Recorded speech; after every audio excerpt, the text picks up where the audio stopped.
Hi ನಮಸ್ತೆ. ಇವತ್ತಿನ ಜ್ಞಾನದ ಬುತ್ತಿ ನಿಮಗಾಗಿ. ಅದು ದಕ್ಷಿಣ ಭಾರತದ ಅತ್ಯಂತ ಉದ್ದವಾದ ನದಿಗಳಲ್ಲಿ ಒಂದು ನದಿಯ ಉಪನದಿಯಾಗಿದೆ. ಅದು ಬೆಳಗಾವಿ ಜಿಲ್ಲೆಯ ಜೀವನದಿಯಾಗಿದೆ.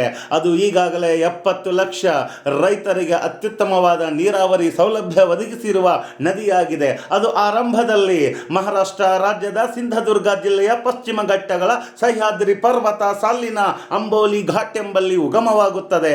ಅದು ಅಲ್ಲಿಂದ ನೇರವಾಗಿ ಮಹಾರಾಷ್ಟ್ರದಿಂದ ಬೆಳಗಾವಿ ಜಿಲ್ಲೆಯ ಬೆಳಗಾವಿ ತಾಲೂಕನ್ನು ಪ್ರವೇಶ ಪಡೆಯುತ್ತದೆ.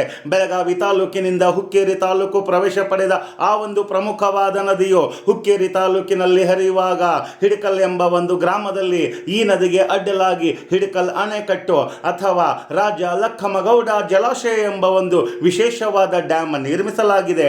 ಮುಂದುವರೆದ ಆ ನದಿಯು ಗೋಕಾಕ್ ತಾಲೂಕನ್ನು ಪ್ರವೇಶ ಮಾಡುತ್ತದೆ. ಗೋಕಾಕ್ ನಗರದಿಂದ 25 ಕಿಲೋಮೀಟರ್ ದೂರದಲ್ಲಿರುವ ಘಟಪ್ರಭಾ ಎಂಬ ನಗರದ ಹತ್ತಿರ ಈ ನದಿಯು ಹರಿಯುವಾಗ ಈ ನದಿಯ ದಡದಲ್ಲಿ ಕರ್ನಾಟಕದ ಅತ್ಯಂತ ಪ್ರಸಿದ್ಧವಾದ ಪಕ್ಷಿಧಾಮ ಘಟಪ್ರಭಾ ಪಕ್ಷಿಧಾಮ ಈ ನದಿಯ ದಡದಲ್ಲಿ ನಿರ್ಮಿಸಲಾಗಿದೆ. ಮುಂದುವರೆದ ಆ ನದಿಯು ಅದೇ ಒಂದು ಗೋಕಾಕ್ ತಾಲೂಕಿನ ದುಪದಾಳ್ ಎಂಬ ಗ್ರಾಮದ ಹತ್ತಿರ ಹರಿಯುವಾಗ ದುಪದಾಳ್ ಬ್ಯಾರೇಜ್ ಈ ಒಂದು ನದಿಗೆ ತಡೆಗೋಡೆಯಾಗಿ ನಿರ್ಮಿಸಲಾಗಿದೆ. ಮುಂದುವರೆದ ಆ ನದಿಯು ಗೋಕಾಕ್ ನಗರದಿಂದ 6 ಕಿಲೋಮೀಟರ್ ದೂರದಲ್ಲಿ ಈ ನದಿಗೆ ಕರ್ನಾಟಕದ ನಯಾಗರ ಎಂದು ಕರೆಸಿಕೊಳ್ಳುವ ಗೋಕಾಕ್ ಜಲಪಾತ ಸೃಷ್ಟಿಯಾಗಿದೆ.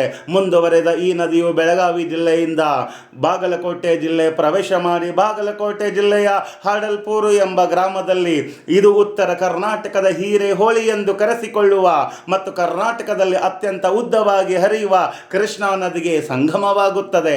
ಆರಂಭದಿಂದ ಅಂತ್ಯದವರೆಗೆ ಒಟ್ಟು 216 ಕಿಲೋಮೀಟರ್ ಉದ್ದ ಹರಿಯುವ ಈ ಒಂದು ನದಿಯು ಹಿರಣ್ಯಕೇಶಿ, ತಾಮ್ರಪರ್ಣಿ, ಮಾರ್ಕಂಡೇಯ ಎಂಬ ಪ್ರಮುಖ ಉಪನದಿಗಳನ್ನು ಹೊಂದಿರುವ ನದಿಯಾಗಿದೆ. ಹಾಗಿದ್ರೆ ಈ ಒಂದು ನದಿ ಯಾವುದಂತ ಈಗಾಗಲೇ ಗೊತ್ತಾಗಿರಬಹುದಲ್ಲ? ಕಮೆಂಟ್ ಬಾಕ್ಸ್ನಲ್ಲಿ ಕಮೆಂಟ್ ಮಾಡಿ. ಮುಂದಿನ ವಿಡಿಯೋದಲ್ಲಿ ಸಿಗ್ತೀನಿ. ಅಲ್ಲಿವರೆಗೂ ಎಲ್ಲರಿಗೂ ಬಾಯ್ ಬಾಯ್.